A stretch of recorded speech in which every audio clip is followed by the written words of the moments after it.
नमस्कार दोस्तों, आज के हमारे इस वीडियो में हम आपके लिए ऋषि पंचमी की व्रत कथा लेकर आए हैं। भाद्रपद माह की शुक्ल पक्ष की पंचमी तिथि को ऋषि पंचमी का व्रत रखा जाता है। मान्यता है कि जो भी व्यक्ति इस दिन ऋषि मुनियों का स्मरण कर उनका पूजन करते हैं, वे सभी पापों से मुक्त हो जाते हैं।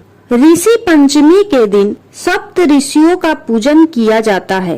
इस व्रत को रखने से महिलाएं रजस्वला दोष से मुक्त हो जाती हैं, इसलिए इस व्रत को महिलाओं के लिए अत्यंत उपयोगी बताया गया है। तो चलिए सुनते हैं ऋषि पंचमी की व्रत कथा। सतयुग में विदर्भ नगरी में सेनजीत नामक राजा हुए थे। वह ऋषियों के समान थे। उन्हीं के राज में एक कृषक सुमित्र था। उसकी पत्नी जयश्री अत्यंत पतिव्रता थी। एक समय वर्षा ऋतु में जब उसकी पत्नी खेती के कामों में लगी हुई थी तो वह रजस्वला हो गई। उसको रजस्वला होने का पता लग गया, फिर भी वह घर के कामों में लगी रही। कुछ समय बाद वह दोनों स्त्री पुरुष अपनी अपनी आयु भोग कर मृत्यु को प्राप्त हुए। जयश्री तो कुतिया बनी और सुमित्र को रजस्वला स्त्री के संपर्क में आने के कारण बैल की योनि मिली। क्योंकि ऋतु दोष के अतिरिक्त इन दोनों का कोई अपराध नहीं था, इसी कारण इन दोनों को अपने पूर्व जन्म का समस्त विवरण याद रहा। वे दोनों कुतिया और बैल के रूप में उसी नगर में अपने बेटे सुचित्र के यहाँ रहने लगे। धर्मात्मा सुचित्र अपने अतिथियों का पूर्ण सत्कार करता था। अपने पिता के श्राद्ध के दिन उसने अपने घर ब्राह्मणों को भोजन के लिए नाना प्रकार के भोजन बनवाए। जब उसकी स्त्री किसी काम के लिए रसोई से बाहर गई हुई थी तो एक सर्प ने रसोई की खीर के बर्तन में विष वमन कर दिया। कुतिया के रूप में सुचित्र की माँ कुछ दूर से यह सब देख रही थी। पुत्र की बहू के आने पर उसने पुत्र को ब्रह्म हत्या के पाप से बचाने के लिए उस बर्तन में मुंह डाल दिया। सुचित्र की पत्नी चंद्रवती से कुतिया का यह कृत्य देखा न गया और उसने चूल्हे में से जलती लकड़ी निकालकर कुतिया को दे मारी। बेचारी कुतिया मार खाकर इधर उधर भागने लगी। चौके में जो जूठन आदि बची रहती थी वह सब सुचित्र की बहू उस कुतिया को डाल देती थी, लेकिन क्रोध के कारण उसने वह भी बाहर फेंकवा दी। सब खाने का सामान फेंकवा कर बर्तन साफ करके दोबारा खाना बनाकर ब्राह्मणों को खिलाया।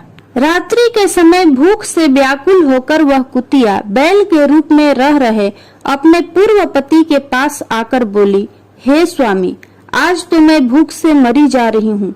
वैसे तो मेरा पुत्र मुझे रोज खाने को देता था, लेकिन आज मुझे कुछ नहीं मिला। सांप के विष वाले खीर के बर्तन को अनेक ब्रह्म हत्या के भय से छूकर उनके न खाने योग्य कर दिया था।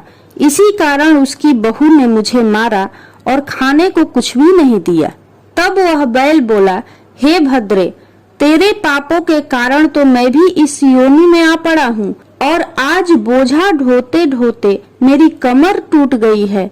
आज मैं भी खेत में दिन भर हल में जुटा रहा। मेरे पुत्र ने आज मुझे भी भोजन नहीं दिया और मुझे मारा भी बहुत। मुझे इस प्रकार कष्ट देकर उसने इस श्राद्ध को निष्सफल कर दिया है। अपने माता पिता की इन बातों को सुचित्र सुन रहा था। उसने उसी समय दोनों को भर पेट भोजन कराया और फिर उनके दुख से दुखी होकर वन की ओर चला गया। वन में जाकर ऋषियों से पूछा कि मेरे माता पिता किन कर्मों के कारण इन नीची योनियों को प्राप्त हुए हैं और अब किस प्रकार से इनको छुटकारा मिल सकता है।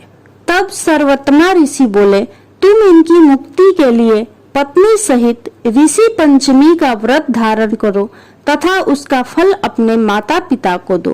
भाद्रपद महीने की शुक्ल पंचमी को मुख शुद्ध करके मध्याह्न में नदी के पवित्र जल में स्नान करना और नए रेशमी कपड़े पहनकर अरुंधति सहित सप्त ऋषियों का पूजन करना।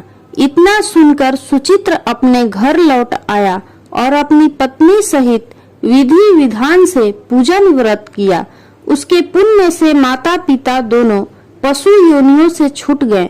इसलिए जो भी व्यक्ति श्रद्धा पूर्वक ऋषि पंचमी का व्रत करता है वह समस्त सांसारिक सुखों को भोगकर वैकुंठ को जाता है।